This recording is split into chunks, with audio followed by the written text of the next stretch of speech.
Adoption brings our worlds together. Adoption brings our worlds together. Come and share with me. Adoption brings our worlds together. Adoption brings our worlds together.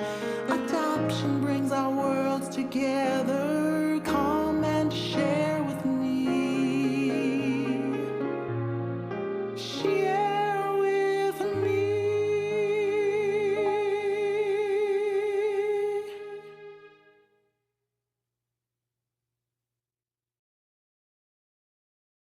Welcome to the Journey to Josiah Podcast. I'm your host, David Marshall, founder and CEO of Journey to Josiah Incorporated. I am excited to have as my guests Ronn and Tim Young-Black. What I'm uber excited about is they happen to be cousins of mine, and I get so excited to have family on telling their stories. Ronn and Tim are adoptive fathers. Their journey to fatherhood was not easy due to discriminatory practices. They continue to persevere, and God blessed them with a son. So I'm excited to go on this journey with you all, kind of hear you all tell your story, and bring some much needed, we'll say, perspective to the plight of the 2S LGBTQIA plus community as it pertains to the journey to parenthood and most specifically adoption of children. Thank you so much for joining me today. No problem. Thank you for having us. Absolutely, absolutely. So what I want to do is I just want to jump right on in. And this first question, so let me preface it by saying this. I always say, should I go there or should I just wait? You know what? Maybe I'll just ask the question, then I'll insert my own thought process a little bit into it. So let me ask you, tell me about your desires to be fathers. When did it happen? How did you know? Who had it first? Who didn't have it? Tell me about that. And if you could see those that are in the audio land, they just looked at each other, just to give you all a little commentary. Well, I keep hearing, at least recently, that you wanted this. You wanted to be a parent, Hey. but we both wanted to be parents. My thought was God made me gay for a reason. Oh, And that was so I wouldn't have kids. And ta-da, you got one. Yes. I'm now Wait, speechless. what year did we start that process?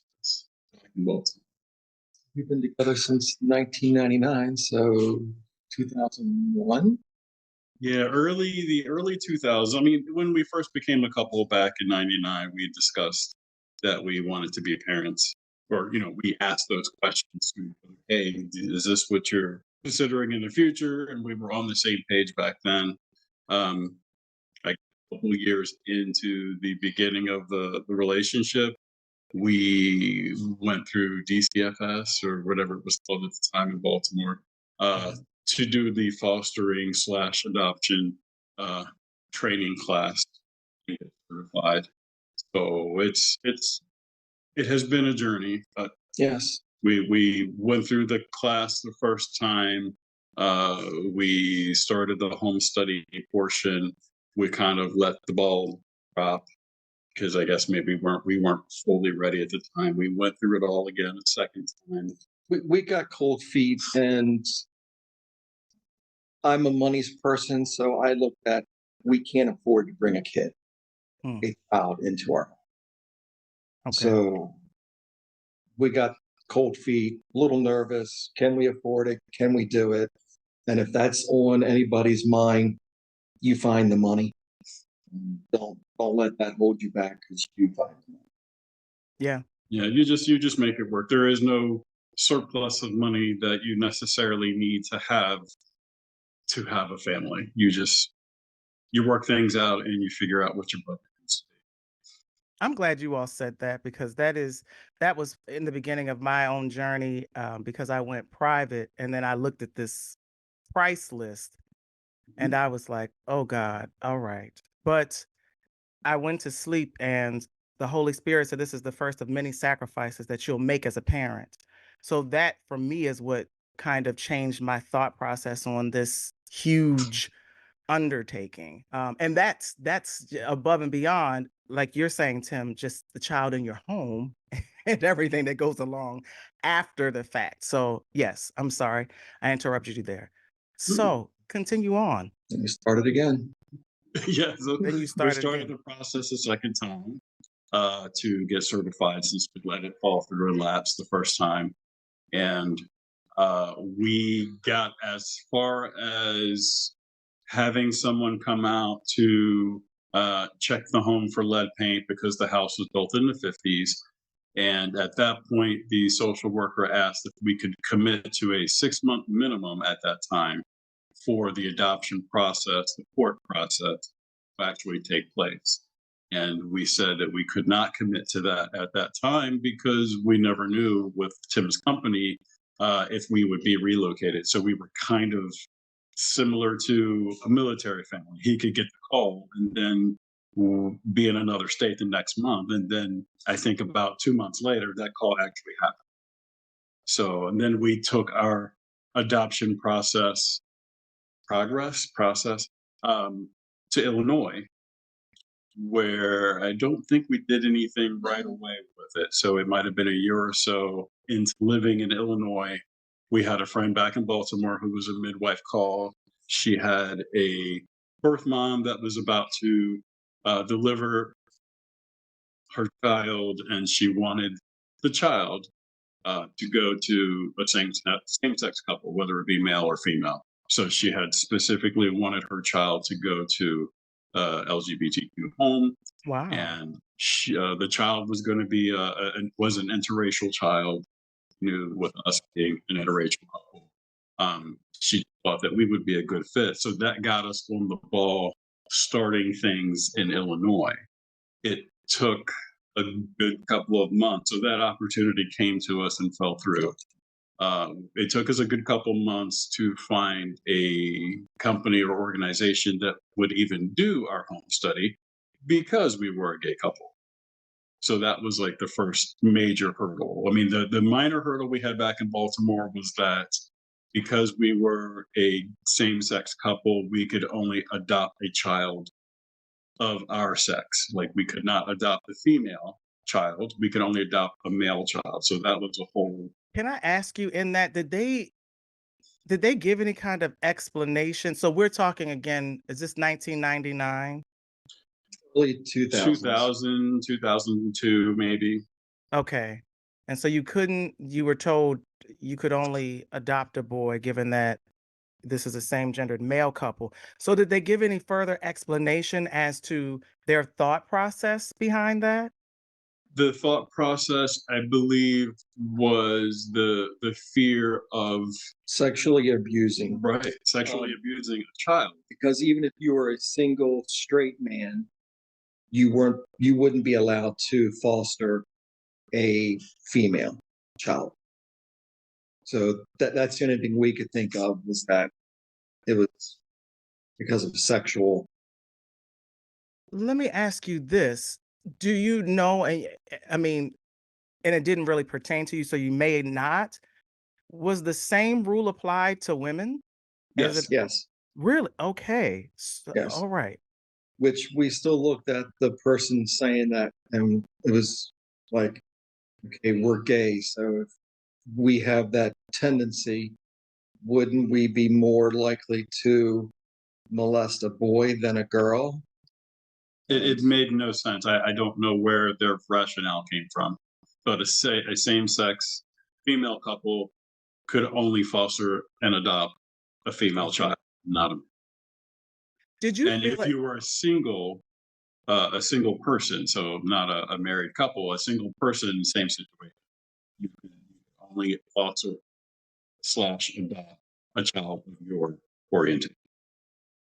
Did you ever feel at any point in the process here, because I know Chicago presented a whole different set of issues that I do want to go back to, but since we're here at the moment, did you ever feel at any point that you just weren't welcomed? I didn't really feel No, unwelcome, I no, didn't feel unwelcome. No, but I was not fond of being told who I can and cannot adopt. If I want to, which Right. for us originally we wanted one of each, so we wanted the whole blended family, a son and a daughter, and Yes.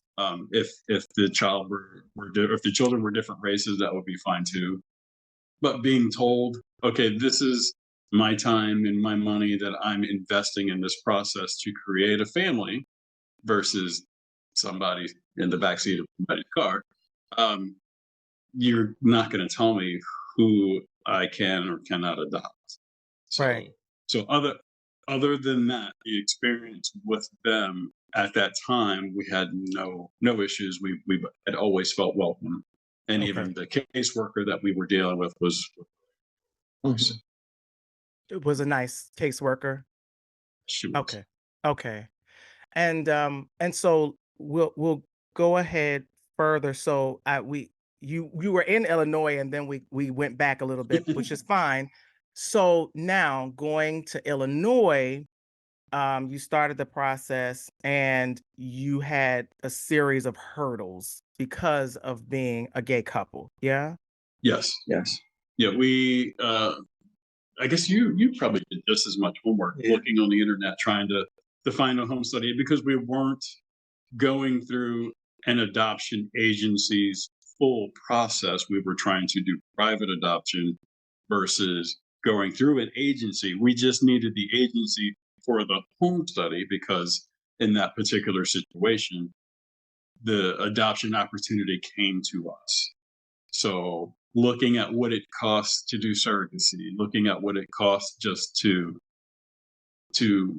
enlist the services, the full services of an adoption agency wasn't really in our price point at that time, let alone, out of state, and then think about out of country, because then just the amount up and up. We wanted someone, we were hoping to adopt the child that was in the state that we lived in.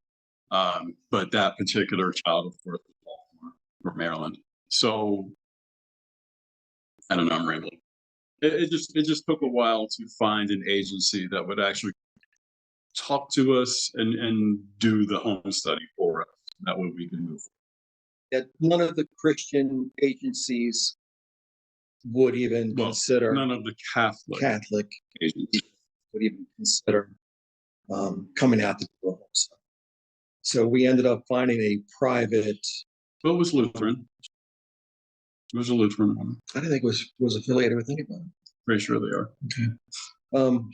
But no, they came out and did the home study. And then we had the issue of finding a lawyer, what also and luckily I had a coworker that had adopted 2 or 3 years earlier and contacted her lawyer, which was almost 4 hours away from us. And she was like, yeah, come on down. And we met with her. So let me just to put this together a little bit. You initially were looking for someone just to do the home study because I'm assuming, and correct me if I'm wrong, this was really to be approved so that you could then formally adopt the baby that was in Maryland. Right. Okay. And so when you were trying to find someone to do the home study, were these I'm assuming this was not through an agency. These are just social workers who do home studies. Is that what that was? Well, it was the one that we ended up finding or was able to work or willing to work with us was an agency that we could have done the full adoption process through. So we could have, excuse me, we could have listed our profile, etc., let them do the legwork to find a potential match for us. We could have let them do everything from A to Z, but we only, excuse me, We only needed the home study. Right. From them. Okay. And were they willing to, or they wanted you? They didn't want to just do the home study. They wanted you to go through the entire process with them. No, Is that what it was? the particular one was willing to do just the home study. And so for the agencies or the individuals that you contacted about the home study who were not willing to work with you, how did they express that? What kind of conversation was that? Yeah, you got most of those. So. Our lifestyle did not fit into their belief system. And these were all individuals or agencies within a religious affiliation. Right. Yes. So, so with the one that you ended up going with, were they, did they also have a religious affiliation or no? Tim thinks that they were private. Right. I'm pretty sure that they were Lutheran. Okay. And let me ask this. What was the pull towards, I think I know, but I'm never going to assume anything. What was the pull towards a Christian agency instead of one that did not have any kind of religious affiliation? There were more of them. So it Mhm. wasn't necessarily that we were seeking out a religious agency. Just when you did a Google search, they were the ones that were populated first in the search. We Okay. literally just went down the line. Okay. All right. Understood. Understood. And so you had the agency that was willing to work with you to do the home study. And so tell me about that process. How far did you get into that process with that agency? The complete home study. Yeah. Yeah. Well, You did we complete have it. ourselves. Well, It took a while with other, because by the time we finally found an agency to do the home study, that first adoption opportunity in Baltimore and Maryland uh, had to move on. Mhm. It would have had to have been an emergency 30-day home study, get your lawyer, get everything done right away. And we didn't have the time or the resources to be able to do that. It wasn't the time. It was just that we didn't have the everything resources. lined up. So there's no way that we could have pulled all that together. And then knowing that we would have had, the agency here, the home study here, the lawyer here. Well, I'm saying here in Illinois at the time. But then that the child would also need a lawyer in that particular state. So that's Mhm. like doubling the fees that we weren't really prepared for, because we're now going, not just looking at our state, we're now looking at another state, and there's a whole second team that that child would have needed that we would have had to pay for. We weren't ready for that. So that opportunity moved on. I want to say that particular year, 2 or 3 other word of mouth adoption opportunities came to us and fell through. To me, that just meant that God had the right child out there, and it just wasn't the right time. That wasn't the right fit for us. Tim got quickly attached to all of the possibilities of us being a parent. So Tim, you could say the color is red. That's my new favorite color. I'm gonna Mhm. love this color forever. And I was the skeptical one. Well, until it happens, I'm not gonna like the color red. So I was able to keep the possibilities of adopting these other children as simply that. There were possibilities. If it happened and we had the piece of paper that said, okay, we are now the adoptive parents of this child, then that's when I would fully open my heart to the situation that we were in, that we were going through. But with all the other opportunities, I always knew to guard myself, to guard my feelings, so that way my heart wouldn't get broken. Tim went all in, and several times actually had to get on some antidepressants, because Mhm. for him, the opportunity coming to us, and so to speak, the carrot was dangled in front of us and then taken away. Well, the parent and Their stories. hearing their stories and how many chances the birth parents had been given, and they've always falling back into their drugs and their alcoholism and not spending money on their children. The 2-year-old that was still in diapers because they weren't potty training their children. She was 3. Right? So things like that just hits me very hard. And then to know that as a society, we're just going to turn around because they're the birth parents. We're just going to turn around and hand them back and hope that they don't repeat it again. I just, there's too many kids out there that need a good home, Stable. a stable. And so let me ask you, so with with those scenarios, was this through that same Lutheran agency? These were word of mouth opportunities These that are came all work. to us Okay. privately. So this was Okay. not going through the agency. The agency was literally just there to do the home study. Okay. Yeah, Let me ask you. if we would have went through the agency that did our home study, we would have given them a what is it, profile book or information book on us, along with $10,000 for the first year for them just to maybe put our information in front of a prospective family or birth It family. was an upfront cost of 10,000 just to be able to be presented to birth Just to families. correct. And And we didn't have that kind of money just to on a yeah. was this at all inclusive of I probably not, but just to kind of um also bring a little bit more context even into this, did that 10,000 at all include the home study and all of the trainings that go along with the home study? No. No. No. Okay. Whew. Wow. All right. And that was for a year. So if they didn't find anybody for us within a year, they would have asked for another 10, which they almost asked for that with the home study because they drug out our home study for longer than a year and they wanted more money to finish our home study. And Pissy. I got pissy and mhm. used my 4-letter words that I know instead of my 3-letter words. Yes. And they ended up finishing our home study Okay. within a couple weeks after that. Hmm. Let me go back into something that is very real about the process for everyone, regardless of their orientation.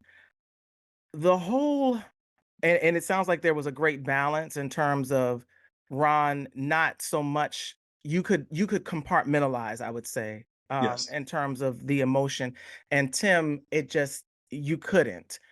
Right. Um I still can't to this day.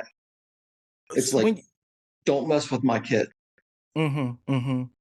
because I might end up in jail if you mess with my kid.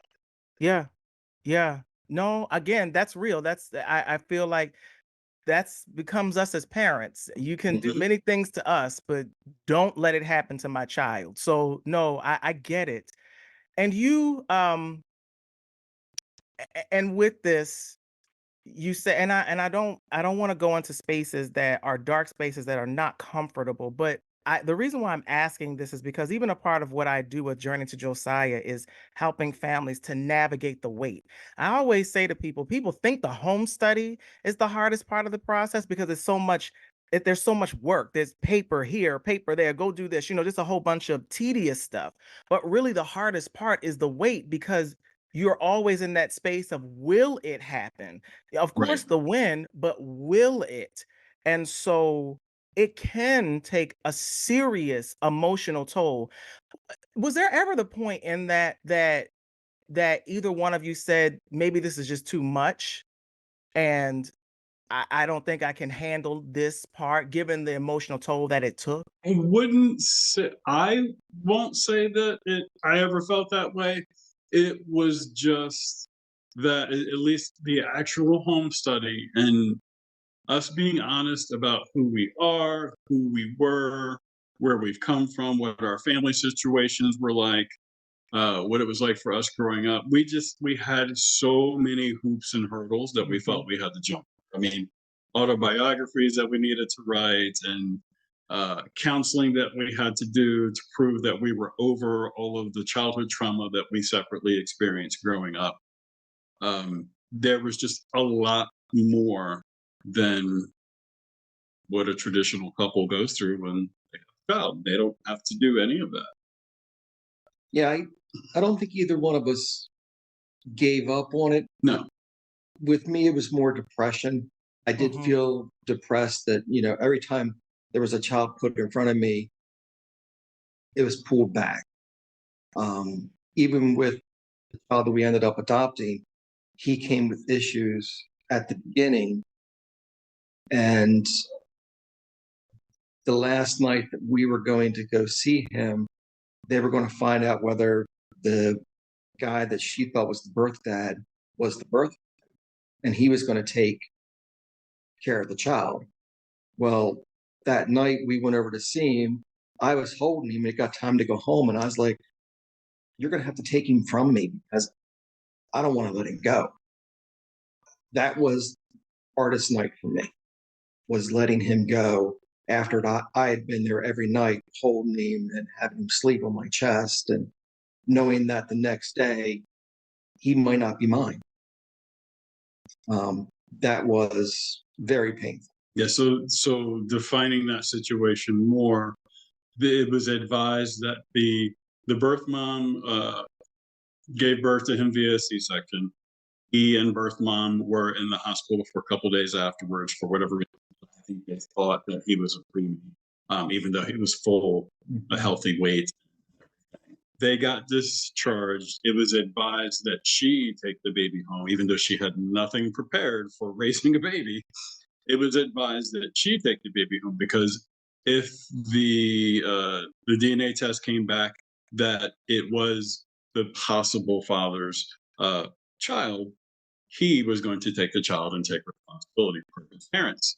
And then obviously, if it was not biologically his child, then we would be able to adopt the child and move forward. But it did not sound fair. At least it might have been our lawyer speaking, and then our pastor from our church was involved as well. Her speaking as well.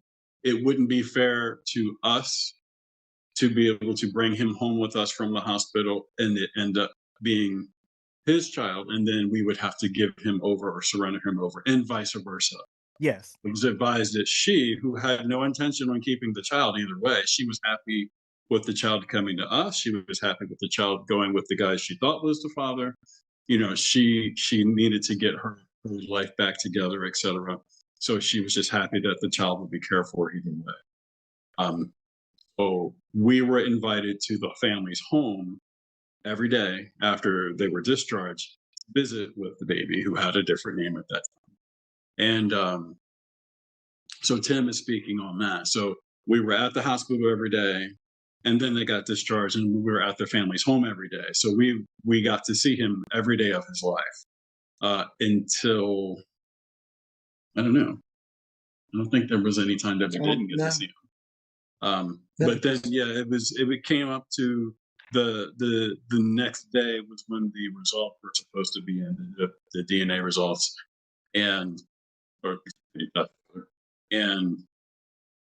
we were holding the child, and it was time for us to go home and let them settle down for the evening. And Tim was just, I don't want to, I can't put him down because tomorrow he might not be ours. And I can still sit here and cry over that one day. That's But the results, which we never did get to see, birth mom never got to see them.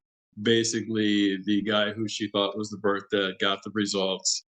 I forget if he had called her or texted her. Either way, it said the baby is not. And the family, the birth family, so the birth mom, the birth grandma, the current boyfriend, who we love dearly, and a best friend, the four of them showed up at our house at 11 o'clock at night with him in a baby carrier, rang the doorbell. I mean, who's at our house this late at night? Because we didn't have a video doorbell, but now we do. Opened the door, they said, surprise, or congratulations, he's yours. And basically that was my reaction right there. I had to go wake Tim up out of bed. I'm like, you need to come downstairs because the baby is here and he's ours. And the next morning I got up and I called the lawyer that's about 4 hours away. And I said, baby's ours. And she goes, I was getting ready to go in the office. Let me call the office. I will meet you at the courthouse. So she came out. So the baby did not stay with us that night, of course. He went home with the birth family. But the lawyer came out the next morning. We were all at our courthouse, which is literally down where we had lived, filing for temporary custody. And then later that afternoon, after work, we were able to bring. Well, again, to the listening audience, you Sorry. can't see any of my faces, but thank God I don't have dentures because they'd have been on the floor where my mouth was open. And so I want to, I kind of want to give even context to that. So this was later. This was not, was this in Illinois? This was Illinois, yes. This was Illinois where this occurred. And was this a situation where this was another word of mouth kind of thing? Yes. This was a young girl in the church we were going to. Okay. So the church family, they all knew about the opportunities that had came to us and fell through the year prior. So that would have been 2011. This family started attending our church at the end of 2011. She clearly was, well, I don't know. Maybe it was beginning of 2012. But this particular family was a young woman, her mother, and then the young woman's daughter. Her dad died of accidents. Yeah, her father had died at Christmas time, right before Christmas. She never had the chance to tell her dad that she was pregnant, but her mom already knew. Fast forward to the pastor of our church got called to the home as the chaplain for the town that they lived in because of her dad passing away. She works for the fire department. So if someone dies, she goes with the fire department to the house to console. Okay. Understood. And that family then eventually started attending our church because of the pastor. We didn't really know the family other than they were just a family attending our church. We get a phone call from, I think I got the phone call from our pastor saying, hey, we were literally going out of town like the next day and we were shopping to go out of town. And pastor says, I think I might have an adoption opportunity for you. Can you get me a copy or two of your adoption booklet, your adoption profile for me, and drop it off before you go? And at the same time that call came through on my phone, the call came through on Tim's phone from our social worker, the caseworker, saying, hey, I'm going to be in the area. Can I stop by and finalize your home study? Because it's been a year. So literally the home study, finalization phone call, and this opportunity to adopt, both of the phone calls came through. And you said this was the birth mom social worker? No, No, our social worker. You're a social worker, your home study social worker. the pastor at our church was calling Ron to let him know that she may have found a possibility for adoption for us. Mhm. Okay. Which I presumed I knew who it was because like it can only be this new family that just started attending our church, but I didn't want to presume.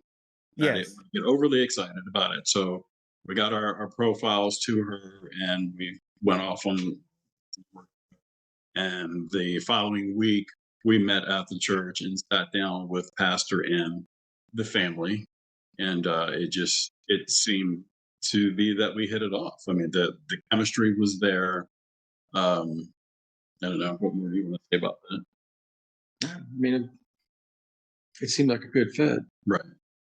So from there, she wanted us or advised us to meet with the guy that she thought was the birth dad, because if the situation came that it was biologically his child, then he was going to care for the child. And so we went through all of that leading up to, before he actually, and once he was born, the roller coaster just. Yes, it definitely sounds like it in terms of that hospital. So when going to meet the birth parents or birth mom, well, we'll say birth family, right? Because I'm assuming that it was the young lady and maybe her mom that was there. Correct. Okay. Her mom was also an adoptee. Oh, okay. Her mom was very in support of her daughter making that choice. Okay. Wow. What was that going to meet them in terms of what were the feelings that you had as you were going there to meet the birth family? I don't know. I was optimistic.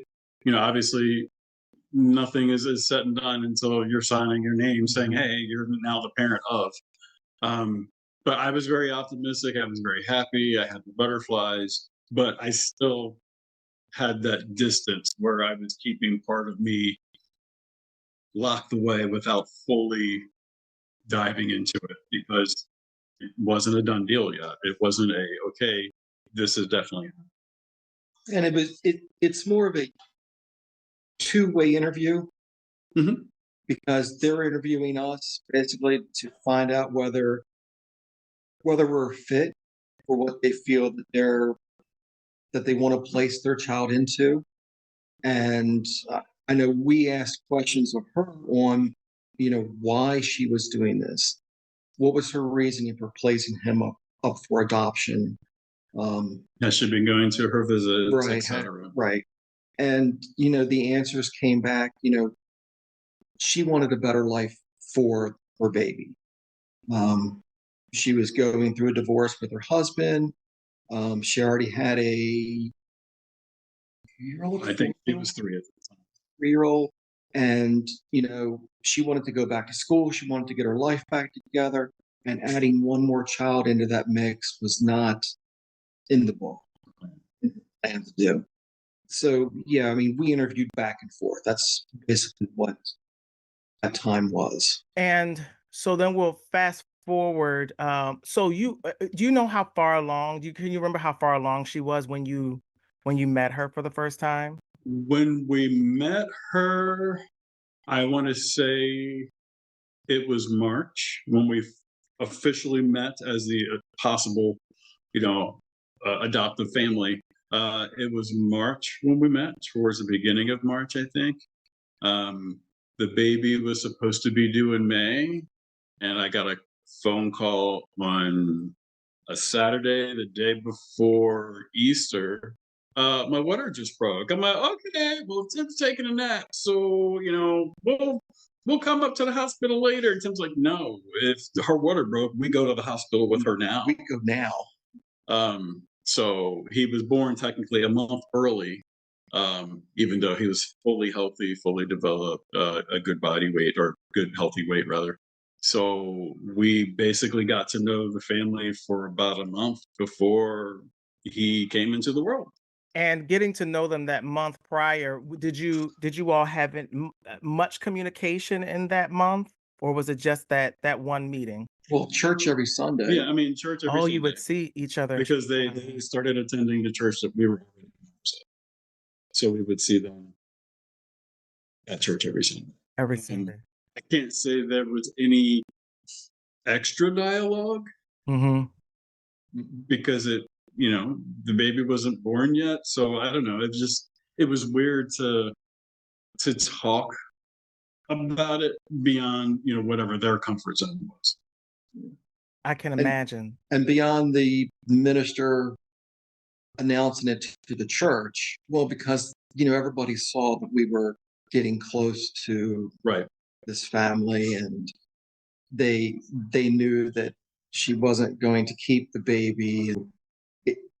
Stop all the rumors and all the whispering. Our pastor just did it. This is what's happening. So Out there. as you roll your eyes, I don't even know. I'm speechless. This is wow. so your experience wasn't the same? No. No, and I don't want to make like no, it wasn't. There's so many layers to this that are just wow, there are a lot, honestly. All of these different layers. I honestly can't fathom any of this. Was there any prior warning that the pastor would divulge this information to the congregation? I don't remember her saying anything else. Yeah, I Or don't did know. she? I can't remember. I what don't she did. remember. And I guess I think it was just hey, let's address the elephant in the room. Yeah. do you know if She if was the young upset. lady's family was consulted? I don't think. No, because I would imagine that all of us had talked to the minister at one point or the pastor at I'm one thinking point. she had to ask us.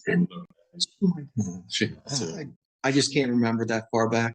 Because everybody knew of our journey and Right. everything the year prior. So I'm sure she would have said something because obviously directly. So it was, so what you're saying, it was, which I'm assuming just based on how this happened. So it was kind of common knowledge within the church that this was the journey that you both were on. So then it seemed almost the natural thing to do to then make this connection with the entire church. And I guess, in my own mind, and this is not to disparage a situation, but I guess this is just a real moment for me, and that the baby was not born yet, and you all still yet had a process, as Tim has explained, to go through. And so that is that's that's a little scary. I think that, and I don't Well, like to the hospital gets better. the hospital gets okay. Well, you all are getting me today. I'm generally very quick with it, but I just don't even I can't process any of this. What I will say before we go to the hospital, now I'm concerned, is my water sitting on this table enough? I might need something more. Woo. So kind going back to the church piece, and again, this is done and it's over with, but I think for anyone who is listening, and as you know, this is an education, inspiration, like all of these things wrapped into us having these kinds of conversations. And I get concerned. I think that in these kinds of times, just people get very excited. And I think that's probably, it seems to me, along with trying to quell conversation. I'll leave that part alone. But I just I want anyone who is listening to know that you have to really be very, very careful when having these kinds of conversations and how you choose to do it, because these are, and I mean, for you, Tim, talking about, these are very emotional things. And so I know that not everyone, unless they're in this process or have been on this journey, they don't really know kind of the care that needs to go into it. Now, and it sounds very, it's harmless in the fact that all of this is very well meaning, but then uh what can happen as a result, what if, I mean, obviously this is not the case, but what if that were your son's birth father and that baby went, and then we've had this whole big church announcement. I just think that the bigger thing here that I want to express and get out is that there needs to be so much care in these situations and how we handle them, because for everybody involved, it's a lot. It is a lot. Okay, I'm going to step down off of my soapbox, my Tide soapbox for the moment, and now I'm going to prepare myself for the hospital. All right. I guess the particular day that Tim is talking about. Let's start that we got there first. Well, when the baby was born, so we'll back up. The baby was born. We were, other than I guess birth mom and birth grandmom, we were the first set of people that got to see the baby after he. And We literally gave him his first bottle there in the hospital. We had the bracelets from the hospital saying that we were the adoptive parents. And literally outside the window looking in was the mom to the possible birth dad. He was away at college. The possible other birth grandmom was there looking in with her other son. The hospital asked us if she could come in to see the baby. There can only be two in at a time. So we had to leave the room. So that way, I'm like, yeah, it could possibly be her grandchild. So of course, yes, they let her in. They wouldn't let her in because she did not have any rights. Oh, well. Because she was a prospective birth grandmom of her son. Go. So she was not allowed in the back. And the nurses, because we asked the nurses if why they weren't coming back. And that's what we were told. And we were like, well, their prospective grandmother, she should be allowed to come back.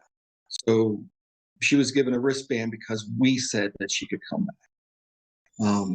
And then we stayed there and talked to her for a while. And that was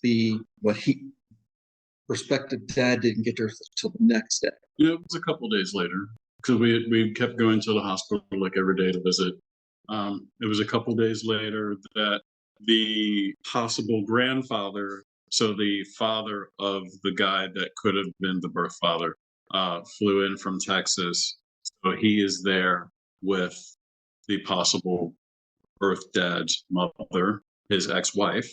And our lawyer goes over to talk to them. We had talked to them. Everybody seemed friendly. Our lawyer went to talk We to them. actually left the hospital the night before because he had shown up, and we were like, hey, we'll leave so you have Give you some space and private time to visit with the baby and visit. So we left, came back the next morning. Our lawyer was there with us. And our lawyer walked over and said, well, depending on the results of the paternity test, this is how we would like the things to go. And she proceeded to start talking to them. And they were like, we are not talking to you. You need to leave Before I call the we're cops. going to call the police. And then they literally went to a different floor in the hospital. And then when they came back down, we left. Our lawyer was like, this has turned into a not good situation. I really have never had this happen before. She was very shocked and appalled that they took the tone that they took with her and with us. And she was like, I think you need to walk away from this adoption situation.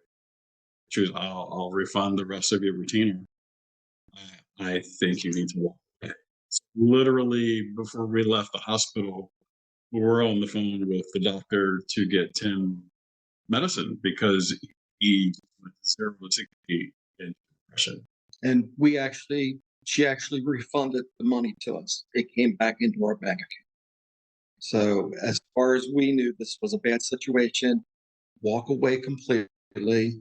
Here's your money back. Move on. I think they were discharged the next day. And then they were discharged. So yeah, they were discharged the next day. We went home fairly devastated. You a little bit more than me. Yeah. The hospital wouldn't get involved. So right, the hospital would not do a paternity test. They didn't. You had to leave and go do that elsewhere privately. Birth family called us the next day. Hey, are you going to come visit? We're home. Are you going to come visit? So we had to go visit.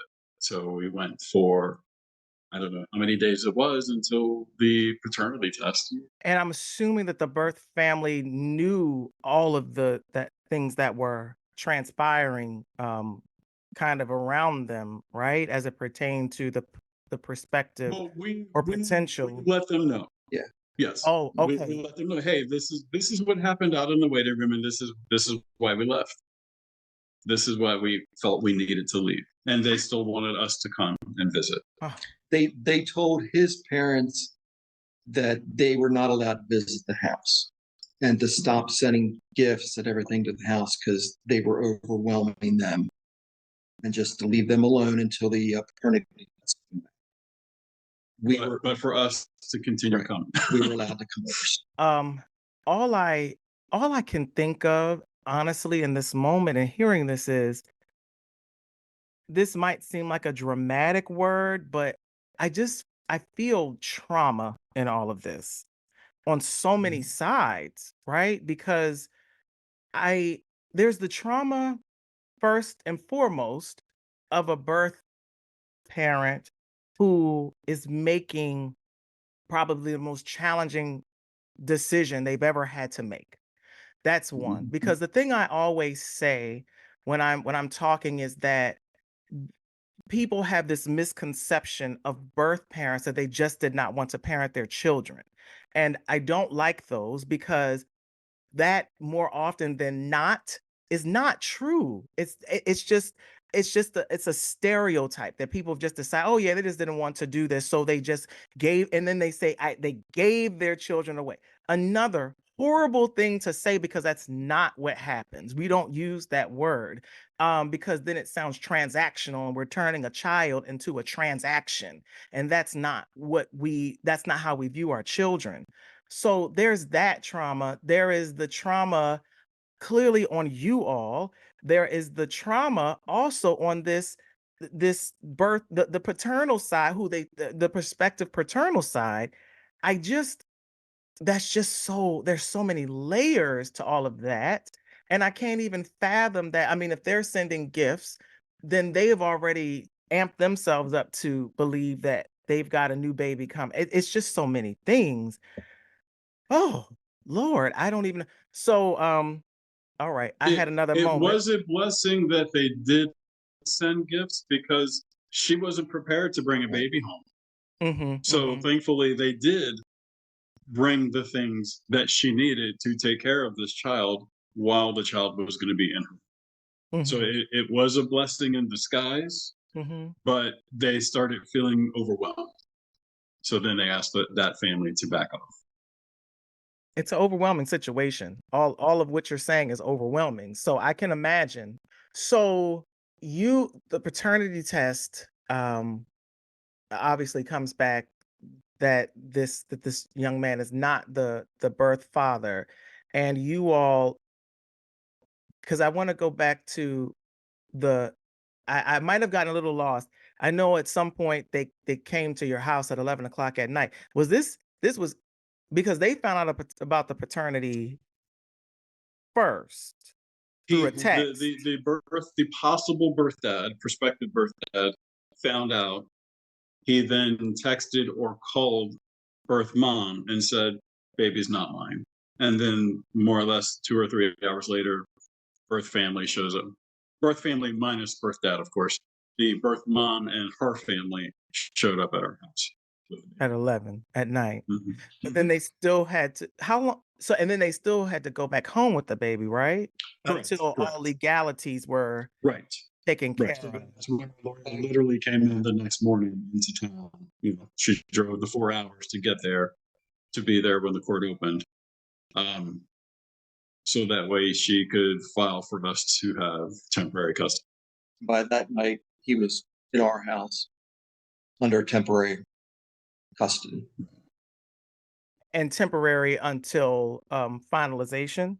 Correct. And that's another important thing for people to understand. And even if it's private adoption, until the adoption has been finalized, meaning that you've gone to court and now there's an official document where the baby or young child bears your last name, that child is technically a foster child until finalization has taken place. So I think that's always important for people to understand, because when I'm doing my training, I'm always saying, when you get your baby home, that baby's still not fully technically yours until you've gone to court to finalize. And I, you know what, it was interesting because I think, well, clearly I had that thought process when I went to go pick up Josiah, and I was like, wait a minute, so what now? Now, obviously, it wasn't any big to do, but I think just when you're not prepared for it, it's just kind of a little jarring to hear. But it's fine. It's fine. It's just a matter of how things work legally and technically. Right. Um, so the lawyer came into town the next day, and then that night, you all were able to bring the baby home. Correct. And about the next day. So what, after all of that, because that is truly a journey. Like, when I say the word, yeah, it's a journey, but that one went, I mean, that about blew up somebody's GPS. Oh, we got uh another one It's for you. not done. It's not done. oh God, okay. I will, yes. You knew this conversation was going to be a few minutes. So uh, we are living life, moving forward towards our journey of finally having the adoption completed. And maybe 2 months, 3 months About 2 of months, yeah. having our child in our home with us. Uh, we get, you need to bring him in for a paternity test. But what do you mean? The not yet ex-husband, or not divorced yet, but the potential or almost ex-husband, apparently had relations with her at some point before, within that time frame. So because of their divorce, he wanted to rule out that we could not go after him for child support. So we now have to get somebody on antidepressants again, because we now have to take our child, who's been in our home for how many months now, to some other place to have this paternity test done. And then we again have to wait to see, is somebody else going to take our child? So it was 99.9 something, something, something percent not his child, which I was pretty confident. You know, you still have to have that open mind that it could be a possibility, but because our child looked nothing like this gentleman, I was pretty sure it was that he had some very strong characteristics that carried on to his daughter that the two of them share. If this was biologically his child, Yeah, he would have looked the same as his half sister. So luckily, it was only half sister. So, when you got that call again, you took the baby. Where'd you have to take the baby to again? to a hospital to have another To have another swab done. Okay, but you didn't have to leave him anywhere. No, No. no. You No. had to go and do this. But this is them. They put the not yet ex-husband scheduling his appointment, and then we had to come within like the same time frame. So we Mhm. literally did not see him, which we've seen him in the past at the church picking up their shared daughter. But we had to go within that same time frame, and the nurse that was there at the hospital looked at us and she goes, "Well, you know, I'm not supposed to say anything." And we're just looking at her, and she's like, "You know, there's no way in the world that this is." We're aware of that, but we're doing our due diligence. This is what we have to do for her to move on with her divorce process and everything. And unfortunately, he came forward saying, "Hey, this could be my kid," and our adoption wasn't finalized, so we had to do that. The thing that I was skirting around saying was the not yet ex-husband was a very prominent redhead. Their shared daughter, very prominent redhead. If this was biologically his child, I'm sure our son would have looked, and our son looked nothing like him. Would have been more pale and redhead. So we had to deal with that and wait for the results of it that we actually got, since we were part of this process. Since we had custody of the child, we got a copy of this. Whereas the first time with the possible birth dad, we never got to see that. She never got to see. Um, and this was about how old was the baby when this occurred? 3 months. 3 months. 3 4 months. months. Okay. And I don't know, I don't want to misquote the typical time frame for that particular time, because we're still kind of early 2000s, I would say. Typically, I can say here in the state of Maryland, uh, within 6 months of a child being in your home, then you are eligible to finalize that adoption. Mhm. I just Um, did it on my fingers, and it was about 7 months, 6 to 7 months. 7 months. So then how long after this did it take for you all to get to finalization?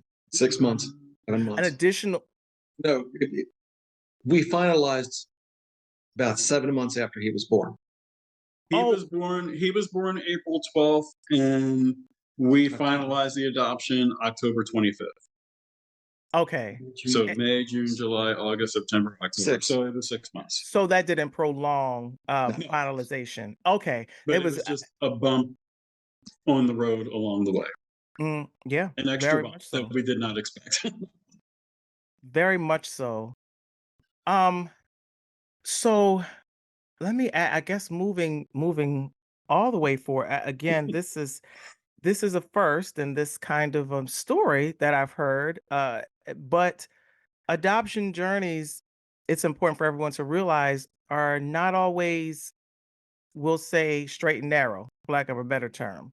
No, They can come with a lot of complications, and so that does become the frightening part of it, because sometimes, depending on the route one takes, no matter what, it's unpredictable. We'll say that, but um, they can carry with them some challenges, and also I would say things now in terms of regulations that are in place, and especially as it pertains to, we'll say, adoption agencies that function on a very that are very legitimate and ethical, that's the word, in their practices. So many of these kinds of things are not necessary. Th- they don't necessarily arise. A lot of it is kept away from prospective adoptive parents, and they kind of deal with all of that just to minimize the emotional toll, because it is clearly a serious emotional toll. Um, so that is so I do want people to understand that things have evolved a bit. What I can also say, though, to this, because you all were not in a private agency and this was word of mouth, when we're dealing with an adoption process that is like that, those do have greater challenge because there's not really a regulatory thing in place. And what I mean by that is, you don't have an agency that is then kind of shielding you, and you kind of then have to bear all of it and be on the front line. These are not things that people, I don't dissuade anyone from it, but there are some differences here. So I think it is important for people to also understand with this, that this was not through a private agency. This was word of mouth, private attorney, completely privately done. So no correct. entity really was involved. The only entity that would have been involved was that the entity that then did your home study. Outside of that, this was your whole journey. Um, and so when do you think, after all of that, that you all could breathe? When the judge looked at us and said, you know, by me signing this paper, he's entitled to your estate. There you go. And we looked at each other as like, well, we don't have an estate, but okay. Our our lawyer prepped us for hours on end. Of all these All questions these that the judge questions. would have to ask, and it was not even like 30 seconds. We got up there and she was presenting like all the documents. He looked at her and said, I've read all these documents. You don't have to tell me about them. He looked at our son's lawyer and said, do you agree with this? He said, yes. He looked at us and told us, by me signing this, he's entitled to your estate. Are you okay with that? Yeah, sure. He can have all my debt. It's fine. And he signed the papers. We walked out. He was ours. That's an interesting way of putting that. He's now entitled to your estate. Typically, I think there would have been something a little bit more. Uh, Legalese. Yeah. I don't even know if the legalese part of it, because maybe that was the legalese. I'm just thinking that maybe there would have been something a little bit more almost human about it. That we are now officially becoming parents. And this child is not just entitled to my estate. This child will now be entitled to bear my name. And then I am also entitled to get a birth certificate that bears my name. There's so many other things, when I remember, I was really just asked one question, but I don't know. That poor lady had to deal with so much weeping, because I never stopped. Before I even got up on the stage, I walked into the courthouse. When Josiah woke up, he was 8 months old. I started crying when I looked at him that morning, and it just never stopped. And there's a picture that is on everything, with me sitting on the stand looking just crazy, because all I'm doing is weeping. And so really all I remember was, are you ready to make this official? And there was something else that did pertain to my name, and I choked out yes some kind of way because again I was sobbing. But all of that said, oh goodness, I hate to relitigate things. Things are done, but whew, let me ask this because I don't know. Sometimes this has something to do with it. Do you think, in any way, shape, or form, that this judge did you discern anything in terms of the way this judge felt about you being a saint? No. No, Okay. I All I right. think not at all. I think he had a full docket for that day, And we were the and shortest, quickest case. and Yeah. and this was a win-win case for him, Right. and he just blurted something out of his mouth to say something, and we Yeah. left. We got it. Like I said, he had already looked at the paperwork. He had no questions for us. Right. Everything looked cut and dry that we were good prospective parents for this child, and there wasn't any reason to hold it up. Hmm. We walked out in the hallway. Our lawyer looked at us and she goes, I have never been in and out of a courtroom that fast. I can say that they can be quick from what I've seen. I just think that again it's a little bit more, of a loving, celebratory kind of thing than okay, this child Yeah, I'm a get little your sad. estate. I see the pictures of people with the judge and the pictures with them and their child and the judge, and it was just like, wait, we're done. It's official. We better run before he changes his mind. One would think that Yeah, because with everything in hey, the he doesn't past, get your estate now. Come back. yeah, with everything in the past that we went through, Yes. for that to be done that fast, yes, let's turn around and run out of that door of the I courtroom. I totally get it. D- Let me ask about your son just a little bit. Um, well, not even really just specifically just him. Your adoption arrangement, is it open or closed? It It's is open. it's open on paper. Yeah, I say it's kind of limited open. I guess it's limited in the sense that we now live in different states. Birth mom did not have any requests in the open adoption, so our lawyer suggested that she put something. Mhm, So mhm. she put down that she wanted pictures of him twice a year and to see him once a year, preferably like in December. So that was the only stipulations that had she had requested of us for the open adoption. Obviously, we still continued to attend the same church for quite a while until that got to be a little stressful, more so for Tim. Mhm. So then we left the church and found a different in our town because we were traveling about 40 minutes to the town that their home was in. But no, it was she had to initiate the visit if she wanted to visit in December. She was more happy that, I can see him grow up on Facebook. I get pictures. She really never reached out. When we met with her the first time, she made it sound like she was doing this for the betterment of her child, and she severed those ties.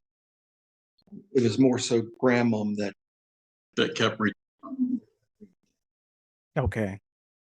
And that even looks different for every birth parent because like I said earlier on, there's trauma and everybody deals with their trauma, their grief, their pain differently.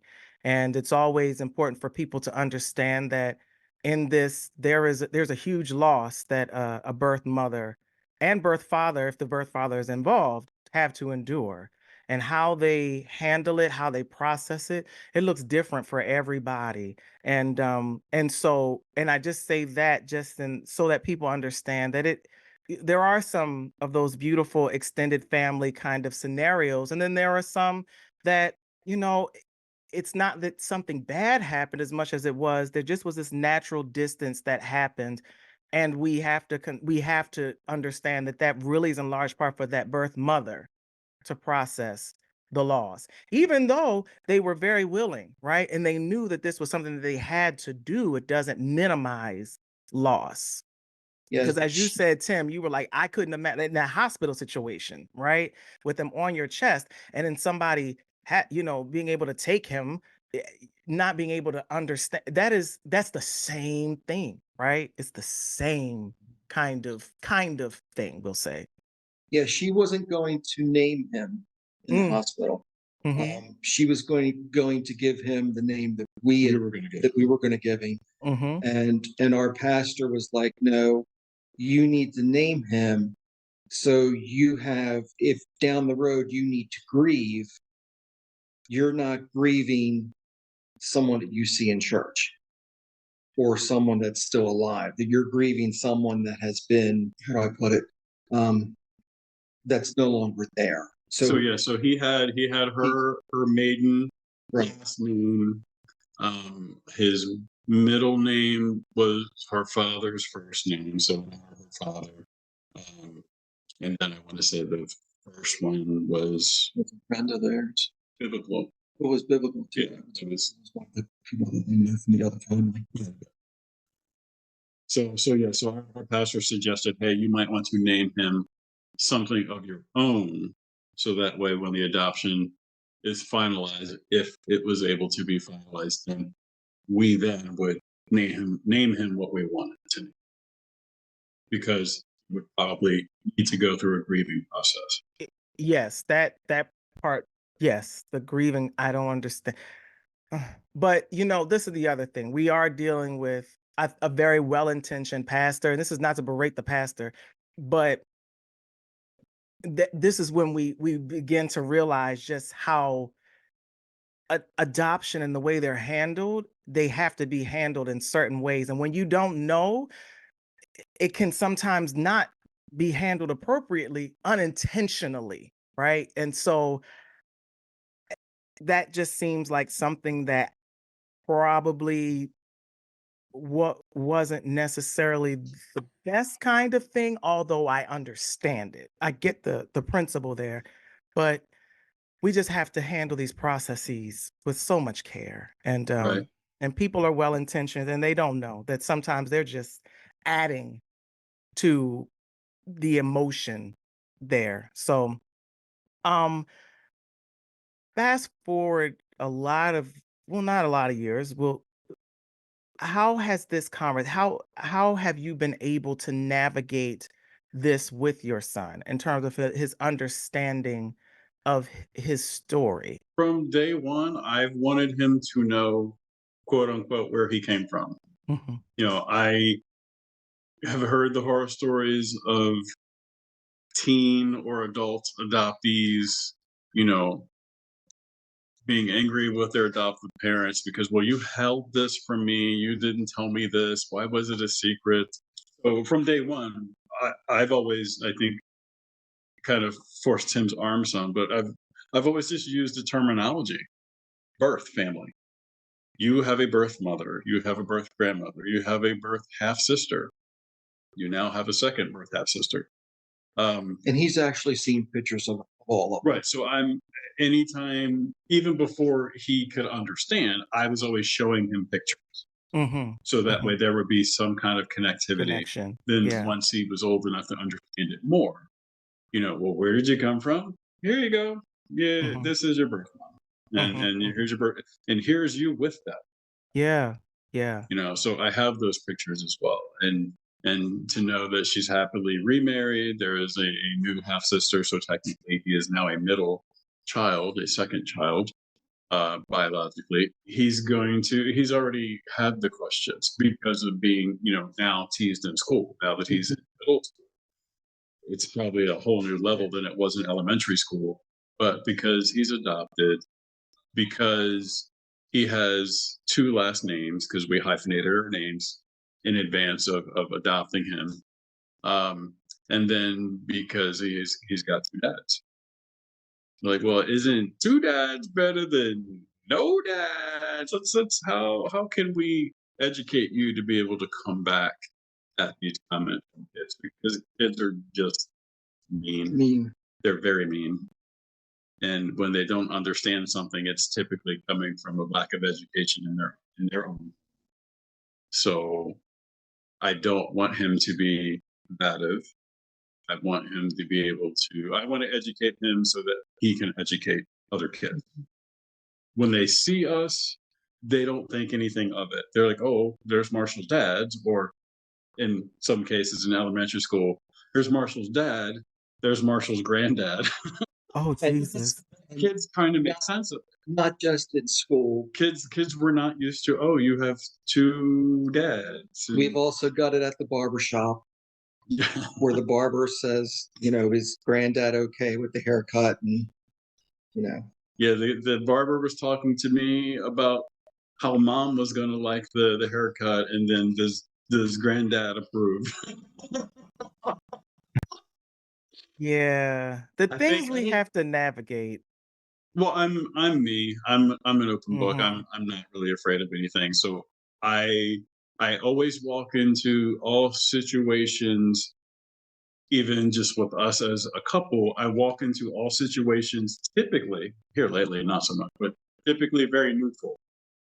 You feel the room, you get a feel of, okay, is someone going to have a heart attack if I say I'm gay, or that I have a husband and I have a child? So I always usually felt the room. Now I just come right out, yeah, this is who I am. So there you go. but some of his friends, when they've had an argument here at the house, have made a comment that you don't have a mother. And I've taken my phone in with pictures of his mother and his two sisters and said, this is his mother, this is his sister. They don't live here with us, but he does have a mother. Yes. So it's educating. I went through the last couple of weeks. I've gone through my thinking of, did we do the right thing by adopting him as being gay? Did we do the right thing to him by adopting? Because of all the bullying that he's getting at school. Your dads, you don't have a mother. With all the stress that he's going through with that at school and dealing with that at school, me being the protective one is like, did we actually do the right thing? And it's taken a couple of weeks for me to get my head back in where it should be. And it's like, yeah, because he's the next generation. He's the generation that's going to stand up to people and say, I was raised by you guys. Look where I am now. They didn't do this to me. They didn't do that to me. They treated me kindly, with respect. They made sure that I never went without anything. They taught me how to do this. I just wish the kids weren't as cruel and mean because someone's, and I can't protect him all the time. And that's what I'm trying to get my head wrapped around, is that I can't. If I could go to the school and beat up the bullies for him, I probably would, but And go to jail. But I can't do that. So yeah, it's still 11 years later, and it's still a roller coaster, Well, it's still a learning process still a too. learning process, but I wouldn't change that roller coaster. I feel for him and what he goes through, but I know that what he gets at home is love. Yeah. I think what you're saying really gets to the bigger kind of conversation that I think all parents have, regardless of who we are, is that have any of us done the right thing? Have any of us been good enough? Have any of us, I think that um that just lends itself to a larger conversation. I think that when it comes to our orientation, sometimes it does present different kinds of challenges, in that we have to also then figure out how to have this kind of conversation and for our children to understand it and process it, and then be able to navigate a world who is not going to protect and love them the way that we do. um but I totally affirm what you're saying in terms of, thinking that, but I do think we just, and I've certainly, and I won't take myself out of the equation. I have asked that question, not so much because of that, as much as it's just been like, some days I feel like I'm not getting it right. And Mhm. some days I'm like, God, I don't know. Maybe this wasn't the best thing for him because I don't know if I'm getting it right today. Um, so I think that that's just, that's the journey of parenthood because we love our children so much and we want everything to be perfect. And the reality of it is it'll never be. And we're never going to be perfect parents. Life cannot be perfect. And so we do the best we can. I think the overarching thing is that when there is love, that is the most important part. When there is love. And then clearly with you both, there's open communication. There's not, this it's he has an understanding of who he is. So, but I always will say it's all of us will second guess. And I don't think it'll ever stop, unfortunately, that Mhm. second guessing.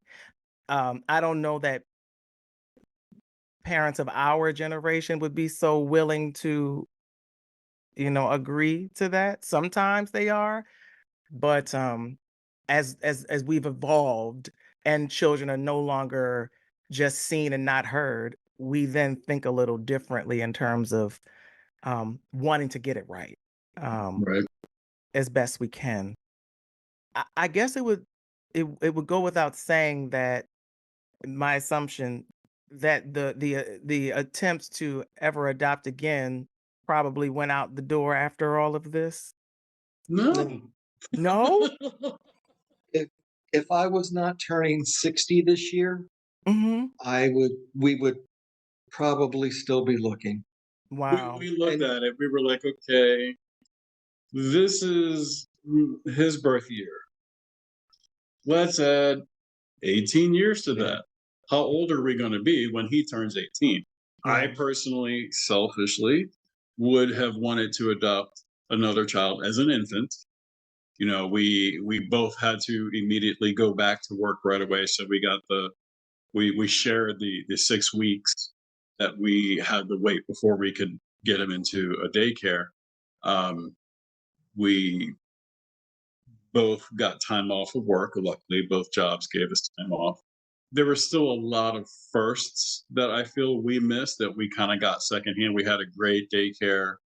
Um, the main uh, daycare person, teacher, if you will, wasn't supposed to do what she did, but I'm thankful that she did. She would take pictures, she would do videos. I mean, she fell in love with us as a family. She still loves him dearly, even though he's now 11. But we got to experience a lot of the first because he was at daycare because we were working, and the plan originally was for me to be home with the child that we adopted as a stay-at-home parent. But because of the laws and things at the time with Illinois, it recognized domestic partnerships. It didn't recognize marriage yet until the year after he was born. But his company, Tim's company, did not recognize it. So they, I had to work so that way I had health insurance. he could go on my insurance if we were married, but he couldn't go on my insurance if it was But that wasn't until almost a year. Mm.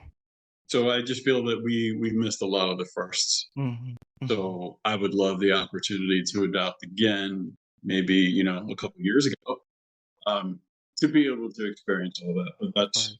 that's why I'm essentially a nanny or a manny uh, Mhm. for some friends of ours that had a baby last year. Actually, almost 2 years almost ago 2 now. years. She's almost. So I'm in their home taking care of their child for them while they're back to work full. So I'm getting to experience and see a lot of her first that I missed with Mark. But we Wow. have been thinking about fostering. But if we did, it would. I think we both agreed that it would have to be a child that's close in age to him. It would not be starting the ball back over. Mhm. Mhm. Which makes a lot of sense. Does Marshall ever express any desire for siblings Always, that are always? Yeah. always wants a and sibling. until he played with his friends at his house with his hyper 2-year-old brother, and he He's like, decided, maybe I don't yeah, want a maybe I don't want sibling. a sibling. The funny thing about that is Josiah he's still a handful, God love him. But if it was possible, even more so when he was 2. And I would attempt to go to church. These were attempts. And, but I was not in the sanctuary really ever. I might have started in there for maybe 10 minutes and then we were out in the lobby with toys and and so there was a little boy, he's not a little boy now, but there was a boy that I used to teach that went to the church and he would come there with his grandparents. And the grandmother said, "Oh, he'll watch him and just let him." And so, I mean, now he was young, so I couldn't necessarily just like turn him loose with Josiah in the lobby of the church. So I had to be kind of at the door so I could see. Service was over. This poor boy, and I'm gonna say he was maybe no older than 7 at the time, says to his grandmother, "Mima, I never want any children. The se- my 2-year-old and took you all the way to." Oh, Never. right. He just decided he didn't even want my poor child.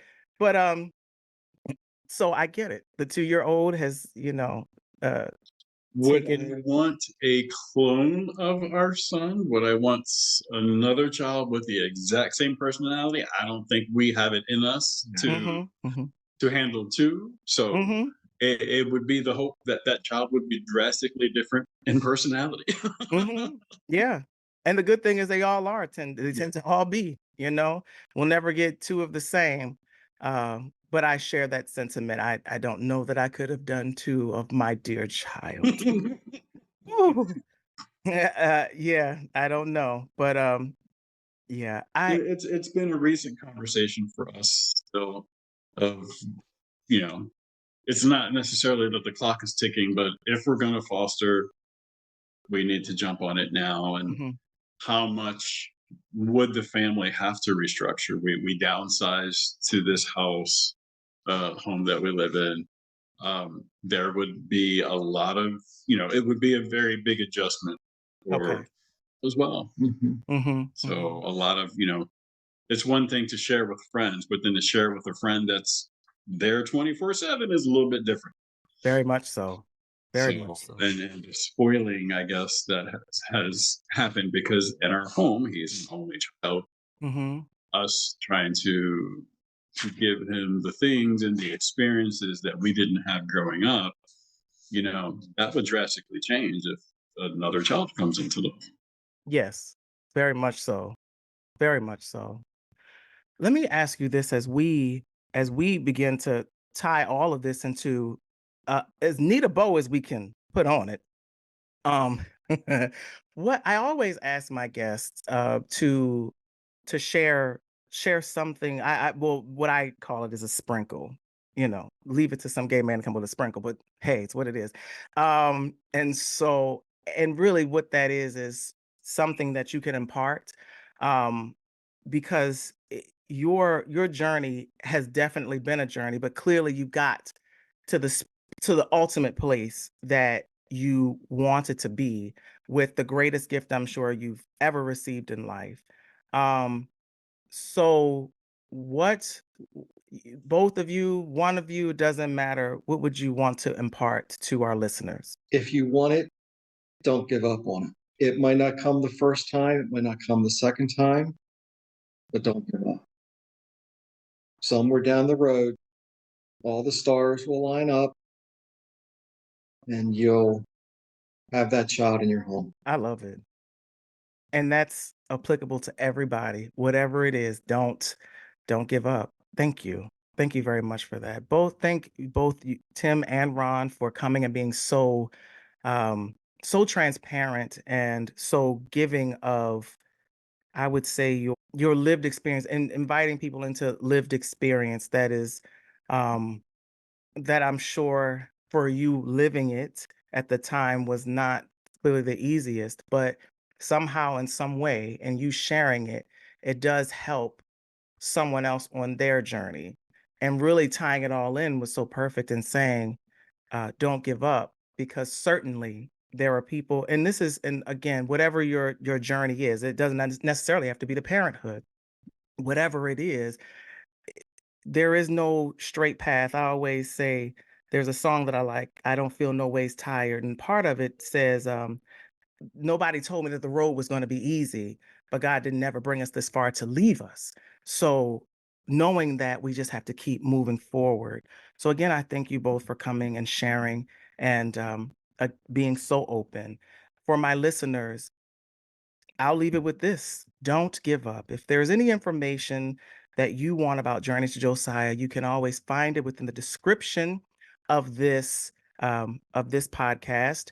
And this is my last line, as I always say, always remember adoption changes lives and brings worlds together. Talk to you same time, same place next Friday. Talk to you real soon. Bye.